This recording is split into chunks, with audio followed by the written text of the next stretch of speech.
What's going on, everybody? This is dkdynamite, and tonight we're going to be talking about a surprise remaster, a delay for Verdansk, and some other shocking announcements. Definitely stay tuned. But before we jump into that, I just wanted to point out that it seems like every year there's about 1 to 2 major controversies that end up plaguing all the comments in any normal Call of Duty creators' videos. And I apologize if you guys are frustrated with some of the negativity you guys see down below. I know it's wild, right? I can think back to the Activision Blizzard lawsuits, the Bobby Kotick accusations, or even the Nick Merckx drama, and now all of the controversy surrounding the anti-cheats for modes like Warzone, ranked play, etc. Like I've said before, there are real and valid problems that I've already addressed in several other videos. I feel like a broken record at this point mentioning that, but obviously if you don't go hard enough and you don't get emotional, you don't scream into the mic, then people will say that you're a shill or that you're paid off. Or if you convert back to the content that your audience subscribed to you for, somehow creators who are trying to make a living are also getting flack for that, right? It's kind of weird to see that there's folks out there that seem to really hate Call of Duty and have been miserable for years, but somehow just can't stop watching full-time COD creators that are either having a good time or just getting by and covering what they enjoy to cover. I also find it funny when some folks say creators are being paid to stay positive about COD, when it's actually the opposite. The drama-focused creators throwing up negativity on a daily basis, spreading misinformation and exploiting you based on their misery with Call of Duty. They're profiting the most and probably don't even believe nor can verify what they're even saying, and nobody ever talks about that. As Strayk did confirm earlier today, and as we all predicted, 115 Day is going to be huge for zombies. So this Wednesday, January 15th, they said they have plenty to share with the community, including details on DLC 2. In parentheses, they said yes this soon. I think that's probably our first confirmation that DLC 2 will be releasing within Season 2. Probably not at the start of the season at the end of this month, but likely during the mid-season at some point in February. They also asked everybody to send over their best zombies artwork, cosplays, and collections so that they could be featured in some social media posts this Wednesday. So that's fantastic that some marketing's already going to ramp up for Treyarch's next round-based map, and who knows what other surprises they'll also have in store for us. If you want to hear more about what we could expect on 115 Day, my video on that is going to be linked down below. But you guys probably saw today's patch, update 1.66, which many of us already knew wasn't going to be that significant. It was labeled by PlayStation Size as a relatively smaller patch that focused more on Warzone, and as you can see from the bug fixes, it didn't really change all too much. There was a loading screen freeze crash or some type of problem to do with Warzone, which did get addressed, but as you guys probably saw if you tuned into my live stream, matchmaking went completely offline for almost an hour. We just couldn't find a match for any game mode, including zombies from my experience. It was really weird to see, but I vibed out with you guys. It was cool hanging out with everyone in chat, and we ended up unlocking Dark Matter once matchmaking did return. Obviously, folks are saying that the update may have broke more than it fixed, and yeah, in reality, it didn't really address a lot of the major problems that people have been having. Fingers crossed for another update before the end of the month, but I don't think it's all that likely. We might have to wait until January 28th before some major patch notes do roll around, including some much-needed weapon balancing. But sadly enough, earlier today, Sledgehammer Games MP Development Director Greg Reisdorf has announced that he is leaving the studio after 15 years. He worked on just about every Call of Duty title that Sledgehammer has actually developed, whether it's MW3 2011, Advanced Warfare, World War II, Vanguard, and even Modern Warfare 3. This is real sad to see, especially when you consider that MW3 really did set the gold standard for post-launch support when it comes to 6v6 and just multiplayer in general. Would hope to see Sledgehammer come back swinging in 2027 with what is rumored to be their next Call of Duty installment. I'm going to cross my fingers for Advanced Warfare 2 or just something that provides the level of content that MW3 did offer, as we saw last year.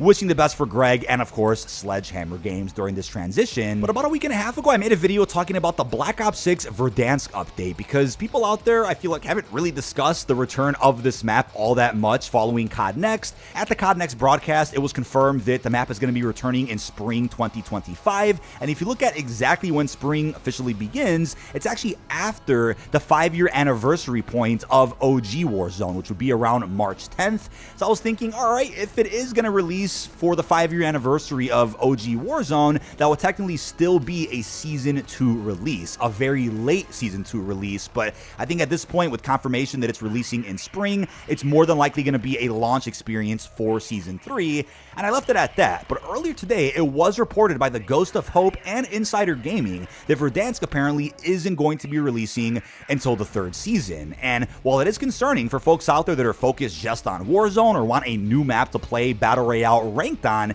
this is still relatively good news to just push the map back a little bit, because maybe it is possible to drop it around March 10th, but without a significant overhaul to the Ricochet anti-cheat, it would just be a complete disservice to the entire community and fans of OG Verdansk to release the map in the current state that Warzone is in. So my gut tells me this was probably going to be a late Season 2 drop, but they just have to push it back, which also lines up with what Team Ricochet confirmed, which is that we're going to be seeing significant improvements to the anti-cheat with Season 2 and 3. So that probably means the Season 2 updates to Ricochet will be pretty important, but won't be the exact update that is really needed to turn things around for the Warzone community. So if anything, I think it makes sense to push Verdansk back. I guess you can call it a delay, even though it was never really confirmed for Season 2 anyway. I also wouldn't want Verdansk to come out too close to the release of DLC 2 for Zombies. Obviously, that's a content creator nitpick because I cover everything, but I would hope to see spread out releases so that we can focus on one thing at a time. But with the new rumors of Verdansk returning in Season 3 today, also came a new rumor that apparently Fringe, a map that we originally saw in Black Ops 3 multiplayer, also got reimagined during Year 3 as Fringe Nightfall. It was pretty cool. We also saw that map in Blackout, which I'll show you on screen right now. That map is apparently going to be a new point of interest over in Verdansk. As far as what that could mean for Warzone, I want to cover that in a second, but first I want to mention that this could also open up the door to see a 6v6 version of the map within Black Ops 6 multiplayer. It was a couple of months ago when a number of remastered maps did get rumored for this game, and Fringe was actually on the list. Now, to my understanding, this map isn't in the Avalon Warzone space where a bunch of other remastered locales are. Launch also got rumored a couple of weeks ago, so it seems like there's a big catalog of original Black Ops maps that are said to return. If I had to guess, I would also say that I would also assume that Yemen, which is in Avalon, is going to be saved for Black Ops 7 or COD 2025 multiplayer, a futuristic BO2 sequel, which apparently will contain a bunch of BO2 maps reimagined during the launch window. But Fringe was obviously a map that supported jetpacks, and you could say the first time we saw a boots-on-the-ground version of a jetpack multiplayer map was technically when we saw Fringe over in Blackout, but either way, it'll be cool to see over the next few years a couple of maps from, let's say, Advanced Warfare, BO3, even Infinite Warfare, that get brought back as boots on the ground experiences, which could change the way those maps actually played altogether. But when you think about Fringe coming back to Verdansk, there's a couple of problems that I think many hardcore Warzone fans are going to point out. Number one, does that mean that we're not going to be seeing OG classic Verdansk come back within Warzone this year? That's probably a big concern, especially considering the comparison from Fortnite OG to what is about to be Warzone OG when Verdansk comes back.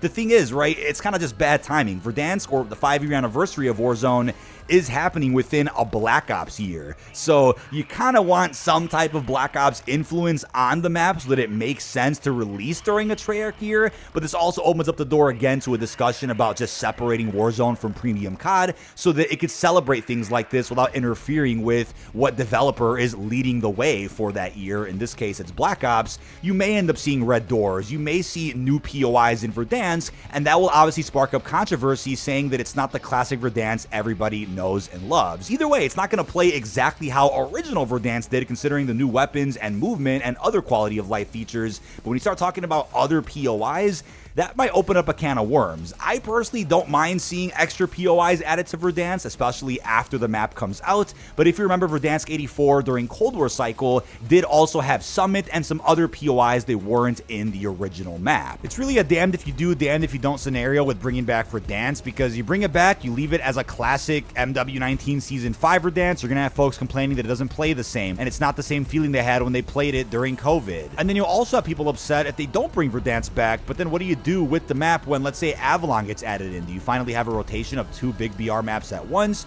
Do you vault Verdansk again and piss people off? I mean, it just seems like it's going to be a crazy controversy no matter what way anything goes with the return of OG Warzone. Now, a big takeaway I want you guys to have after watching this is play what makes you happy. If you're miserable playing Call of Duty, put the game down. There are so many other successful titles right now that you can probably get enjoyment from. Stop stressing about player numbers for a game or property you don't own anyway. There are so many many other things in the world to be concerned about. Please find some fulfillment, start a family, do something productive. And I understand folks maybe put the game down, but still snoop around some content to see some of the latest updates. I appreciate that. If you're one of those people that doesn't even play, but still sticks around and watches my videos, thank you for that. But there's really no time to waste, especially as we get closer to Season 2, attempting a rational conversation with people who don't want to listen, and folks that somehow keep claiming COD is dead, yet buy it every year anyway. I'll still be here covering each mode for you because it is a privilege to be trusted by so many of you to keep informing you on a daily basis with one of the largest gaming franchises of all time. But that is about it. This has been dkdynamite. Leave your thoughts down below in the comment section. Bit of a news recap of what has happened as of earlier today. Rumors of a Verdansk delay, Fringe being remastered through Verdansk, possibly even in 6v6 multiplayer. It went over update 1.66, and even some good news regarding 115 Day for Zombies. Really hope you've enjoyed, and peace out, everybody.